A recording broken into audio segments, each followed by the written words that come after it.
All right. Now, if you are a CEO or a business person and you own this company or organization or that particular business, it means that you have employed some people to work for you.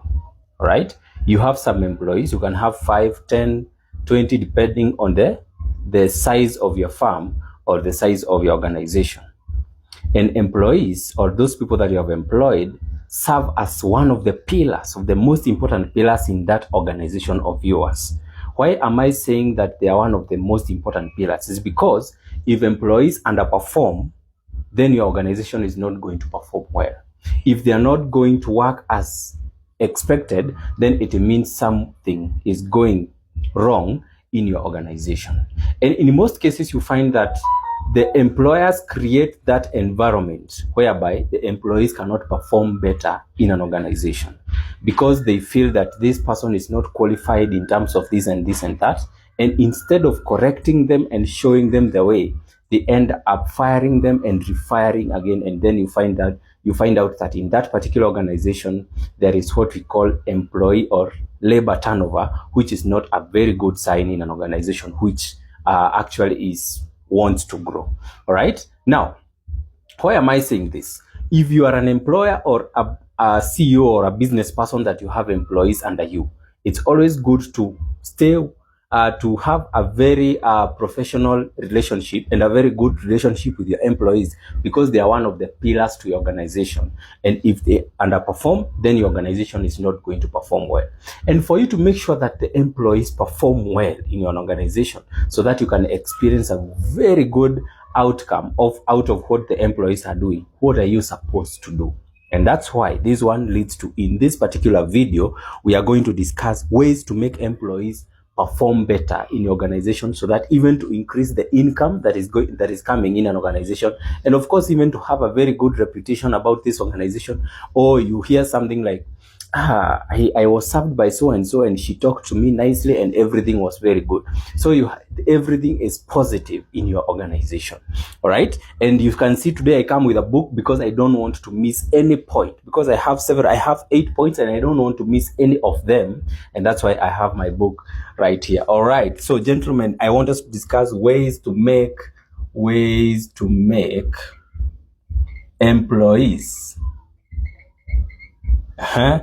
perform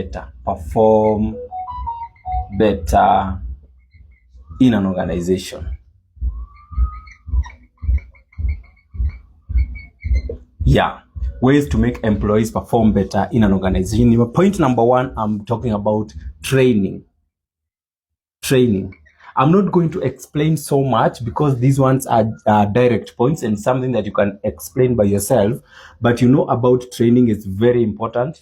Once in a while, take them to those seminars, take them to those gatherings that they can gain new values and they can gain new things on what they are supposed to use in an organization, so that they can have self-development and feel that they are appreciated, and so that they can even increase the outcome in the organization. So we have seminars. You can even call for motivational speakers for those people who are qualified professionally in certain areas, and you can have forums with your employees in that organization. And this one is going to ensure that there is maximum results or optimum outcome in your organization. Number 2, you can have what we call clear communication. All right, clear communication. And when we talk about clear communication here, I'm talking about line management. All right. What am I saying about line management? I don't know. You don't want to see that, for example, if there is a manager, a supervisor who is supervising a certain department, the communication is not flowing there is no structure or the flow of communication in that organization. A junior employee is going direct to the CEO, where there are managers at the center, because this one is supposed to communicate to this one to this one, and this one to this one. So if there is no flow of communication, or what you call line management, then you are not going to have a flow, and then you'll start having disrespect to the organization, because this one feels underrated. Why did you not come to me so that I can go to the CEO? You understand what I'm saying? So line management is very important. So as an employer or a CEO, you need to make sure that you have clear communication in your organization. Number 3 is what we call trust.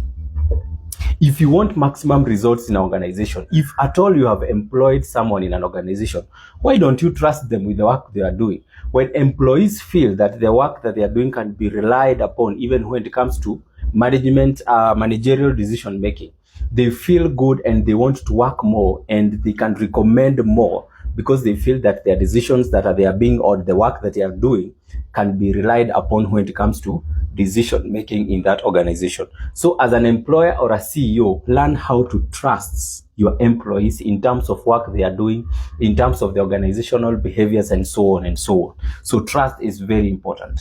When you become an employer and you don't feel trusted in an organization, you even feel insecure. You feel like you are threatened. You feel like you want to quit because no one is recognizing you in that particular organization. All right. Number 4, we are talking about clear job description. Clear job description. Now, when you talk about clear job description, you are saying that you don't want to see someone who belongs to the finance department is going to work in the IT department and then leave the work of the finance department unattended. So make sure that each and every employee have a clear job description and the outcome and the requirements that are supposed to be done by that particular employee, so that you can have a flow of work being done, so that nothing is being left behind in that particular organization. All right. Number 5, we are talking about reward and recognize them promotion. So number 5, rewards, promotion or recognition. So once in a while, can you give your employees some incentives, give them some rewards, identify those employees that are doing better and reward them? What is the importance of that? Because if those employees that are not doing better and see that their colleagues are being rewarded, they will wake up and pull up their socks so that they can also be rewarded. And how can you reward these employees? Number 1 is through promotion. Move them from one point to the other, and they will feel appreciated. All right. And that's how you enhance that and that's how you make sure that the employees in that organization are actually doing well. Number 6, we are saying set clear objectives and goals. Number 6, you set clear objectives stroke goals. Yeah. At the beginning of the year, before even work starts, you need to make sure that you have a seat with your employees, a forum, and tell them this is what we expect. Set goals and objectives of that particular period or financial year, so that each and every employee has it in their mind that this is what you are working for. But if you don't have objectives and goals, then it means your employees will just be working for the purpose of working. No one has objectives and goals. Encourage them to have personal goals, even when they are working in their desk and in their departments or the job description that they are working, so that you can have maximum performance in an organization. Number 7, you're talking about identify and solve problems. Number 7, you identify and solve problems, right?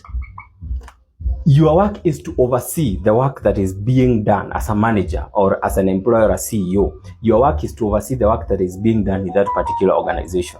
So you need to be proactive in identifying if there are problems, work-related problems. See whether the relationship between the employees and colleagues is being done correctly, so that there is no commotion in work. All right. So identify problems and solve them. Give solutions. If there are 2 people fighting and they don't kusikizana, if 2 departments are fighting, maybe the accountant and the ICT officer is fighting. So identify the problems between them and learn how to solve them, so that you can make sure that the employees are performing better. And lastly, we are talking about encourage learning and growth. Number 8, encourage learning and growth. Yeah. Let these employees learn and grow. Let them go to schools, let them increase their education, and so on and so on, so that they can even secure promotion.